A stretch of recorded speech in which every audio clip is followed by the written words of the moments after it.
বা কি বলে?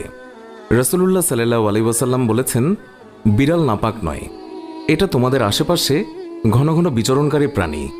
আবু দাউদ ৭৫, তিরমিজি ৯২। আল্লাহর রাসূলের প্রিয় সাহাবী আব্দুর রহমান রাদিয়াল্লাহু তাআলা আনহু তিনি জামার ভিতরে পোষা বিড়াল নিয়ে ঘোরাফেরা করতেন। একদিন তিনি জামার আস্তিনের নিচে একটি বিড়াল ছানা নিয়ে রাসূলুল্লাহ সাল্লাল্লাহু আলাইহি ওয়াসাল্লামের দরবারে তিনি উপস্থিত হন।